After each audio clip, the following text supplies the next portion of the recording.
You cannot imagine Okigwe that 60% of the villages are deserted. Suddenly is scoring over 50,000, higher than any LGA in any part of Imo State, without any accreditation. Even in Idat or not, 70% of the words, no material got to those locations, and results we are turning without accreditation. Nobody have been arrested, nobody have been queried. The returning officers and the electoral officers are celebrating their loot. And you call this in a country? This cannot be a country, and this cannot be a democracy. And this thing keeps coming from one particular axis. Talks backed by security agencies, as you saw on TV, even inside the collection center, we are many shooting and destroying people and private properties in a bid to intimidate the people, to allow them announce already written figures without accreditation or credible election. That it is shameful that the police did not do anything to investigate the person of one Chinasa, who is the chief talks to the governor, who has been severally complained against for acts of violence, assault. Even he carried it into the election. You saw the video of a civil defense officer complaining that the same Chinasa led the team of election riggers who disarmed the commission officer. Even security agencies, feel for your officers in the field. Your officers was disarmed and their guns taken away, and people left it just because somebody wants to remain as governor. We are debasing institutions. We are creating insecurity by the same people who are supposed to be fighting insecurity, by undermining our armed forces. They snatched the officer's magazine for his rifle, and another video showing an attack on the residence of the PDP deputy governorship candidate, Honorable James Onyeri, where the same Chinasa is mentioned as the person that led the attack. That should worry the Inspector General of Police to swing into action. That is an act of political treason for a person to get himself declared as the governor of a state, and the security agency should swing into action and arrest those such people, because what happened on Saturday was not an election but was a heinous political crime. The Beavers accreditation record is evidence of the electoral haze that was conducted on Saturday.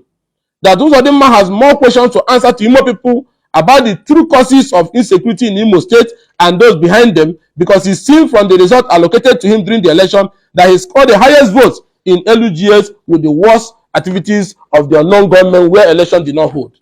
That the world will be watching the judiciary to do justice to Ndimo and resolve this second consecutive stealing of the mandate of the office of the governor of Imo State, following the worst case of electoral haze where a man arrived from fourth position to be declared a winner in an election.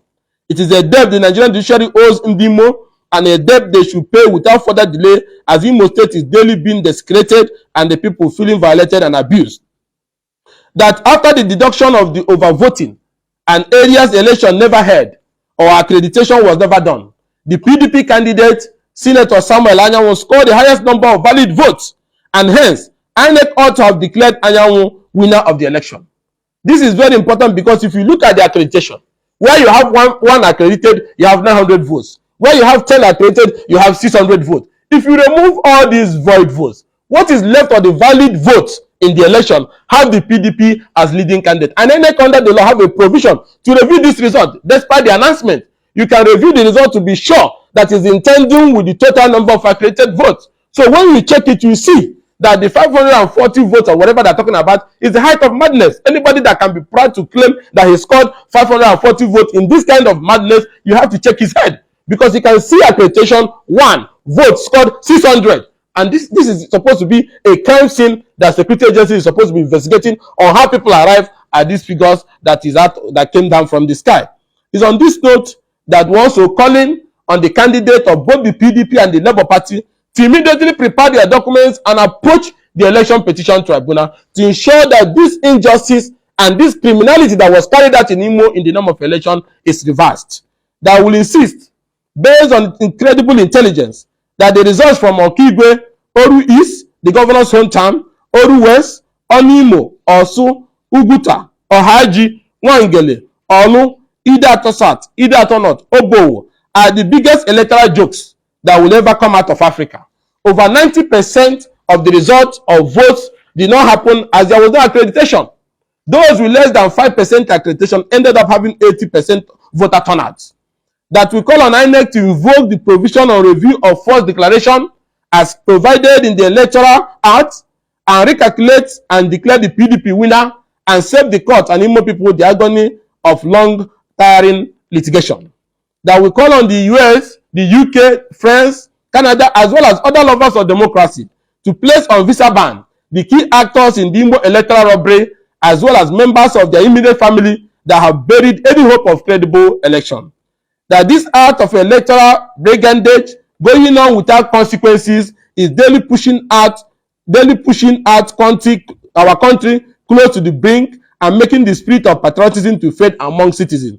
This is not good for our dear country at all. There must be consequences for those who outrightly wrote fake figures